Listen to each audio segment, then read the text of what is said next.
Hello दोस्तों, मैं हूं रमेश और स्वागत है आपका education for success YouTube channel पर। आज की इस वीडियो के अंदर हम लोग पॉलिटी से रिलेटेड एक मोस्ट इंपॉर्टेंट टॉपिक को कवर करने वाले हैं, जो कि है पंचायती राज व्यवस्थाएं। ये टॉपिक काफ़ी ज़्यादा इंपॉर्टेंट है किसी भी गवर्नमेंट एग्जाम के लिए, और इससे अब तक जितने भी क्वेश्चन पूछे गए हैं या फिर आने वाली परीक्षाओं में पूछे जा सकते हैं, हम लोग कंप्लीट कवर करेंगे। तो चलिए बिना किसी देरी के वीडियो को शुरू करते हैं। भारतीय संविधान के किस संशोधन अधिनियम द्वारा पंचायती राज व्यवस्था को संवैधानिक दर्जा दिया गया? भारतीय संविधान के अंदर 73वां संविधान संशोधन हुआ था, जो कि 1993 के अंदर किया गया था, और इसी के तहत पंचायती राज व्यवस्थाओं को संविधान में जोड़ा गया। सो ऑप्शन नंबर सी यहाँ पर होगा सही आंसर। दोस्तों, अगला प्रश्न है त्रिस्तरीय पंचायती राज तंत्र में शामिल है। त्रिस्तरीय पंचायती राज तंत्र के अंदर ग्राम पंचायत, ब्लॉक अथवा पंचायत समिति एवं जिला परिषद शामिल होते हैं। सो राइट आंसर होगा ऑप्शन नंबर सी। दोस्तों, अगला प्रश्न है पंचायती राज विषय है। पंचायती राज जो है ये एक राज्य सूची का विषय है। ऑप्शन नंबर सी यहाँ पर सही होगा। ओके, पंचायती राज किसका विषय है? राज्य सूची का। इस वीडियो के अंदर जितने भी क्वेश्चन लिए गए हैं, सारे ही क्वेश्चन मोस्ट इंपॉर्टेंट और सेलेक्टेड हैं, जो कि अक्सर परीक्षाओं में पूछे जाते हैं। भारतीय संविधान का कौन सा अनुच्छेद राज्य सरकार को ग्राम पंचायत के गठन का निर्देश देता है? ऐसा कौन सा अनुच्छेद है जो कि राज्य सरकार को ग्राम पंचायतों के गठन का निर्देश देता है? राइट आंसर होगा ऑप्शन नंबर सी, अनुच्छेद 40। भारतीय संविधान के किस भाग में पंचायती राज से संबंधित प्रावधान है? भारतीय संविधान का भाग नंबर 9 है, जिसके अंदर पंचायती राज से संबंधित प्रावधान किए गए हैं। सो ऑप्शन नंबर डी यहाँ पर होगा सही आंसर। नेक्स्ट क्वेश्चन है दोस्तों, पंचायती राज का मुख्य उद्देश्य है स्थानीय स्तर पर लोकतांत्रिक प्रशासन को लागू करना। ओके, स्थानीय स्तर पर लोकतांत्रिक प्रशासन। ऑप्शन नंबर बी यहाँ पर होगा सही आंसर। नेक्स्ट क्वेश्चन है 73वें संविधान संशोधन अधिनियम द्वारा पंचायती राज को सौंपा गया विषय कौन सा है? 73वें संविधान संशोधन द्वारा पंचायती राज को परिवार कल्याण विषय सौंपा गया है। ऑप्शन नंबर बी यहाँ पर राइट होगा। नेक्स्ट है 73वें संविधान संशोधन अधिनियम द्वारा जोड़ा गया। 73वें संविधान संशोधन अधिनियम द्वारा पंचायती राज को भाग 9 के अंदर जोड़ा गया। ऑप्शन नंबर बी यहाँ पर सही होगा, पार्ट 9, संविधान का भाग 9। अगला प्रश्न है निम्न में से कौन पंचायती राज से संबंधित है? देखिए, पंचायती राज से संबंधित है बलवंत राय मेहता समिति। ओके, बलवंत राय मेहता समिति पंचायती राज से संबंधित है। ऑप्शन नंबर सी यहाँ पर होगा सही आंसर। दोस्तों, अगला प्रश्न है पंचायती राज से क्या लाभ है? पंचायती राज को बनाने की जरूरत क्यों पड़ी?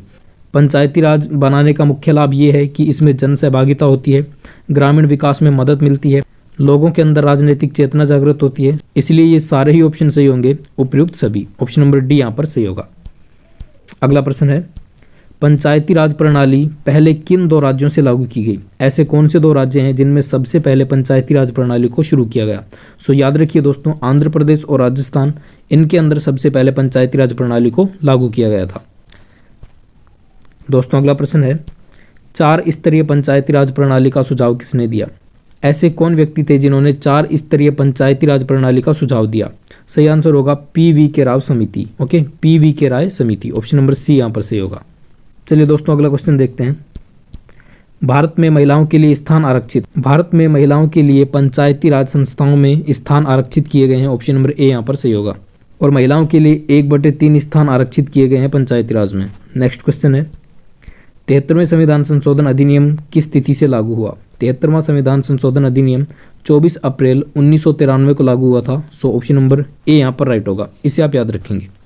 अगला क्वेश्चन है लोकतांत्रिक विकेंद्रीकरण का सुझाव किसने दिया? लोकतांत्रिक विकेंद्रीकरण का मतलब है पंचायती राज व्यवस्थाओं को लागू करना, और इसका सुझाव बलवंत राय मेहता समिति द्वारा दिया गया था। इन्होंने त्रिस्तरीय व्यवस्था को लागू किया था। अगला क्वेश्चन है 73वें संवैधानिक संशोधन अधिनियम के अनुसार पंचायती राज संस्थाओं का चुनाव लड़ने के लिए न्यूनतम आयु कितनी होनी चाहिए? पंचायती राज संस्थाओं में चुनाव लड़ने के लिए किसी भी उम्मीदवार की न्यूनतम आयु 21 वर्ष होनी चाहिए। ऑप्शन नंबर बी यहाँ पर सही होगा। अगला क्वेश्चन है पंचायतों तथा नगर पालिकाओं से संबंधित निर्वाचन संपन्न कराने का दायित्व किसका है? पंचायतें एवं नगर पालिकाएं, इससे संबंधित जितने भी चुनाव होते हैं उनको कराने का जो दायित्व होता है वो होता है राज्य निर्वाचन आयोग का। ओके, राज्य निर्वाचन आयोग। ऑप्शन नंबर बी यहाँ पर सही होगा। दोस्तों, नेक्स्ट क्वेश्चन है पंचायतों के चुनाव का अधीक्षण, निदेशन और नियंत्रण राज्य निर्वाचन आयोग संविधान के किस अनुच्छेद के अंतर्गत करती है? सही उत्तर होगा आर्टिकल नंबर 243 का पार्ट के। सो ऑप्शन नंबर सी यहाँ पर सही होगा। नेक्स्ट है अशोक मेहता समिति ने निम्न में से किसकी स्थापना की सिफारिश की? देखिए दोस्तों, अशोक मेहता समिति द्वारा मंडल पंचायत की स्थापना की सिफारिश दी गई थी? तो ऑप्शन नंबर सी यहाँ पर होगा सही आंसर। अगला क्वेश्चन है, बलवंत राय मेहता समिति ने निम्न में से किसको पंचायती राज में अधिक शक्तिशाली स्तर बनाया? बलवंत राय मेहता समिति की बात की गई है, तो उन्होंने पंचायती राज के अंदर पंचायत समिति को शक्तिशाली स्तर बनाया था। ऑप्शन नंबर सी यहाँ पर सही होगा। नेक्स्ट क्वेश्चन है, बलवंत राय मेहता समिति ने कितनी स्तर की पंचायती राज प्रणाली की स्थापना की सिफारिश की? देखो, बलवंत राय मेहता समिति ने 3 स्तर की पंचायती राज प्रणाली की सिफारिश की थी। सो राइट आंसर होगा 3 स्तर, ऑप्शन नंबर बी। अगला क्वेश्चन है, 73वें संवैधानिक संशोधन द्वारा पंचायती राज संस्थाओं के लिए किस तरह के चुनाव का प्रावधान किया गया है? पंचायती राज संस्थाओं का चुनाव प्रत्यक्ष एवं गुप्त मतदान द्वारा किया जाता है। सो ऑप्शन नंबर ए यहाँ पर होगा राइट आंसर। चलिए दोस्तों, अगला प्रश्न देखते हैं।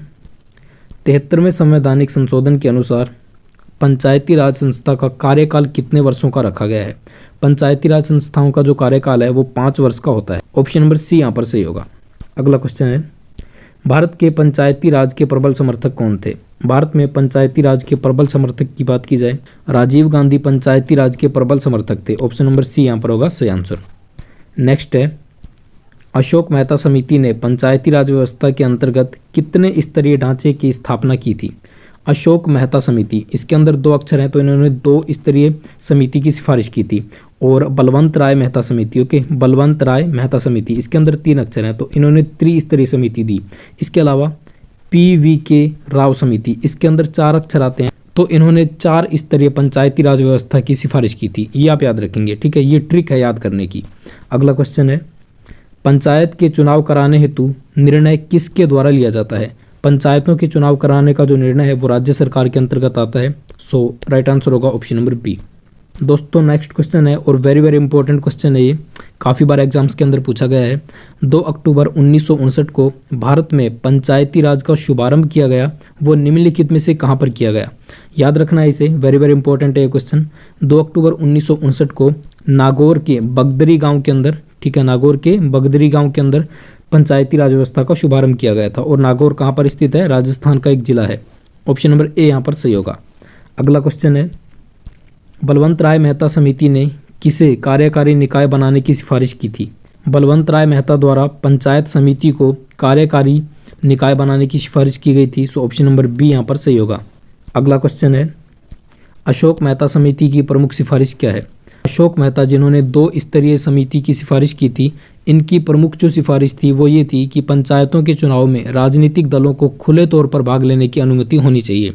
ऑप्शन नंबर ए यहाँ पर होगा सही आंसर। नेक्स्ट क्वेश्चन है, संविधान में पंचायतों से संबंधित 11वीं अनुसूची में कितने विषय हैं? संविधान के अंदर पंचायतों से संबंधित 11वीं अनुसूची में 29 विषयों को रखा गया है। वहीं पर अगर बात की जाए नगरपालिका की, तो नगरपालिकाओं के अंदर 18 विषयों को शामिल किया गया है। नेक्स्ट क्वेश्चन है, पंचायती राज प्रणाली कहाँ नहीं है? पंचायती राज प्रणाली, अगर हम इन ऑप्शंस की बात करें तो अरुणाचल प्रदेश ऐसा राज्य है जहाँ पर पंचायती राज प्रणाली की व्यवस्था नहीं है। ऑप्शन नंबर ए यहाँ पर होगा सही आंसर। दोस्तों, अगला प्रश्न देख लेते हैं। भारत में निम्नलिखित में से किसके अंतर्गत पंचायती राज प्रणाली की व्यवस्था की गई है? भारतीय संविधान के अंदर नीति निर्देशक सिद्धांतों में जो आर्टिकल नंबर 40 है वहाँ पर पंचायती राज प्रणाली की व्यवस्था की जानकारी दी गई है। सो ऑप्शन नंबर सी यहाँ पर राइट होगा, नीति निर्देशक सिद्धांत। अगला क्वेश्चन है, 73वें संविधान संशोधन द्वारा कौन सी अनुसूची को जोड़ा गया था? 73वां संविधान संशोधन जो कि पंचायती राज से संबंधित है, इसके द्वारा 11वीं अनुसूची को संविधान में ऐड किया गया। राइट आंसर होगा ऑप्शन नंबर सी। अगला प्रश्न है, पंचायतों के द्वारा कौन सा कर वसूला जाता है? पंचायतों के द्वारा स्थानीय मेलों पर कर, इसको वसूला जाता है पंचायती राज व्यवस्था के अंदर। ऑप्शन नंबर ए यहाँ पर होगा सही आंसर। अगला क्वेश्चन है, पंचायत समिति के सदस्य किसके द्वारा चुने जाते हैं? पंचायत समिति के सदस्य प्रत्यक्ष रूप से जनता द्वारा मनोनीत किए जाते हैं। ऑप्शन नंबर सी यहाँ पर होगा राइट आंसर। नेक्स्ट क्वेश्चन है, ग्राम पंचायतों की आय का स्रोत क्या है? ग्राम पंचायतों की आय का मुख्य स्रोत होता है मेला एवं बाजार कर। ओके, जो स्थानीय मेले लगते हैं एवं बाजार कर जो होता है वो ग्राम पंचायतों की आय का प्रमुख स्रोत है। चलिए दोस्तों, अगला प्रश्न देखते हैं। भारत में त्रिस्तरीय पंचायती राज प्रणाली का प्रस्ताव किसने दिया? त्रिस्तरीय पंचायती राज प्रणाली है तो इनके नाम के अंदर 3 अक्षर आएंगे, बलवंत राय मेहता, इन्होंने त्रिस्तरीय पंचायती राज प्रणाली की सिफारिश की थी। और अशोक मेहता, इनके नाम के अंदर 2 अक्षर आते हैं तो इन्होंने द्विस्तरीय पंचायती राज प्रणाली को सजेस्ट किया था। इसके अलावा PV राव समिति, इसके अंदर 4 अक्षर आते हैं, तो इन्होंने 4 स्तर की पंचायती राज प्रणाली व्यवस्था को लागू करने की सिफारिश की थी। सो ये आप याद रखेंगे। अगला क्वेश्चन है, निम्नलिखित में से किस राज्य ने सबसे पहले पंचायती राज को अपनाया था? देखो यहाँ पर कंफ्यूज नहीं होना है, सबसे पहले पंचायती राज को अपनाया गया था राजस्थान के अंदर, जो कि नागौर जिले के अंदर अपनाया गया था 2 अक्टूबर 1959 को, ओके 1959 को। सो ये अपनाया गया था सबसे पहले राजस्थान के अंदर।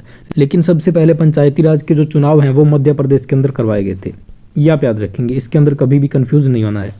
अगला क्वेश्चन है,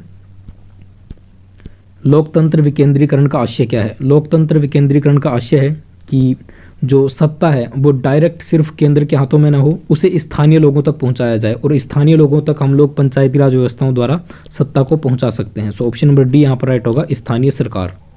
अगला क्वेश्चन है, अशोक मेहता ने किसे कार्यकारी निकाय बनाए जाने की सिफारिश की थी? अशोक मेहता जिन्होंने द्विस्तरीय पंचायती राज प्रणाली की सिफारिश दी थी, इन्होंने जिला परिषद को कार्यकारी निकाय के रूप में बनाए जाने की सिफारिश दी थी। सो ऑप्शन नंबर डी यहाँ पर सही होगा। अगला क्वेश्चन है, संवैधानिक व्यवस्था के आधार पर त्रिस्तरीय पंचायती चुनाव कराने वाला देश में प्रथम राज्य कौन सा है? अभी मैंने आपको बताया ये क्वेश्चन कि सबसे पहले पंचायती राज व्यवस्था जो है राजस्थान के अंदर लागू हुई थी, लेकिन इसके चुनाव सबसे पहले मध्य प्रदेश के अंदर कराए गए थे। सो ये आपको याद रखना है। नेक्स्ट क्वेश्चन है, 73वें संवैधानिक संशोधन अधिनियम द्वारा महिलाओं के लिए कितना आरक्षण किया गया है? अगर आपने वीडियो को ध्यान से देखा है तो इसका आंसर भी मैं आपको शुरू में ही दे चुका हूँ। 73वें संविधान संशोधन अधिनियम के द्वारा महिलाओं के लिए 1/3 अर्थात 33% सीटों को आरक्षित किया गया है। Okay, so option number C यहाँ पर होगा राइट आंसर। नेक्स्ट क्वेश्चन है, जिस समिति ने लोकतांत्रिक विकेंद्रीकरण और पंचायती राज की सिफारिश की उसके सभापति कौन थे? सो इस समिति की जो सिफारिश है वो बलवंत राय मेहता द्वारा की गई थी। ऑप्शन नंबर डी यहाँ पर सही होगा।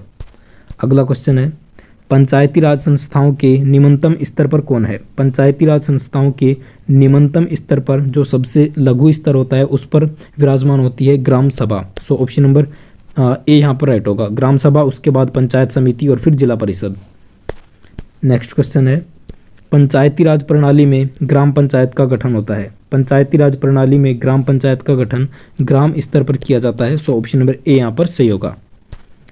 दोस्तों अगला प्रश्न देख लेते हैं, यदि पंचायत भंग होती है तो किस अवधि के अंदर निर्वाचन कराए जाने होंगे? यदि पंचायत किसी वजह से भंग हो जाती है तो राज्य सरकार, राज्य चुनाव आयोग जो है वो इसके चुनाव 6 महीने के अंदर करा लेता है। ऑप्शन नंबर सी यहाँ पर सही होगा। नेक्स्ट क्वेश्चन है, खंड अर्थात ब्लॉक स्तर पर पंचायत समिति एक क्या है? ब्लॉक स्तर पर पंचायत समिति एक प्रशासनिक प्राधिकरण होती है। सो ऑप्शन नंबर ए यहाँ पर राइट होगा, प्रशासनिक प्राधिकरण। चलिए दोस्तों अगला प्रश्न देखते हैं, भारत में स्थानीय स्वशासन का पिता किसे कहा जाता है? भारत के अंदर स्थानीय स्वशासन का पिता लॉर्ड रिपन को कहा जाता है। ऑप्शन नंबर ए यहाँ पर राइट होगा, क्योंकि इन्होंने स्थानीय स्वशासन को लागू करने में अहम भूमिका निभाई थी। अगला क्वेश्चन है, निम्न में से किस राज्य में पंचायत राज संस्थाएं नहीं हैं? ऐसा कौन सा राज्य है जिसके अंदर पंचायती राज संस्थाएं नहीं हैं? राइट आंसर होगा नागालैंड। नागालैंड के अंदर पंचायती राज संस्थाओं की व्यवस्था नहीं की गई है। अगला प्रश्न है, भारत में लोकतांत्रिक विकेंद्रीकरण की योजना का शुभारंभ कब किया गया? लोकतांत्रिक विकेंद्रीकरण का अर्थ है कि पंचायती राज व्यवस्थाओं को कब लागू किया गया, बेसिकली हमसे यही पूछा गया है। सो सही आंसर होगा 2 अक्टूबर 1959 को। नेक्स्ट क्वेश्चन है, बलवंत राय मेहता ने पंचायती राज प्रणाली की स्थापना हेतु निम्न में से किसकी सिफारिश नहीं की?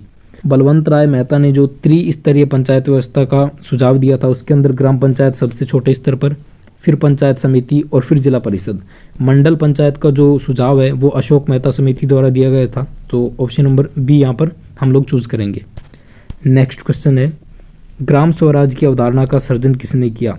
ग्राम स्वराज की अवधारणा का सर्जन महात्मा गांधी जी द्वारा किया गया था। सो ऑप्शन नंबर बी यहाँ पर राइट होगा, महात्मा गांधी।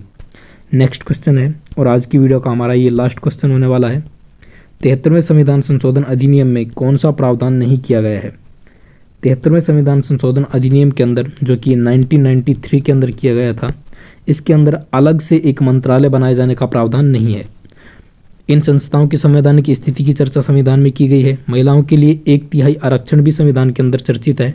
विषयों की अलग सूची का वर्णन भी, जिसके अंदर टोटल 29 विषय दिए गए हैं, इसकी चर्चा भी संविधान के अंदर की गई है, लेकिन अलग से मंत्रालय की चर्चा नहीं है। सो ऑप्शन नंबर ए यहाँ पर राइट आंसर होगा। उम्मीद करता हूं दोस्तों आपको ये वीडियो अच्छे से समझ में आई होगी और सारे क्वेश्चन अच्छे से आपको समझ में आ गए होंगे। अगर ऐसा है तो आप वीडियो को लाइक और शेयर जरूर करें, क्योंकि हम आपको बिल्कुल फ्री में कंटेंट प्रोवाइड कराते हैं। कभी भी हमारी जो वीडियोज़ हैं वो पेड नहीं होती हैं, सब कुछ आपको फ्री में प्रोवाइड कराया जाता है।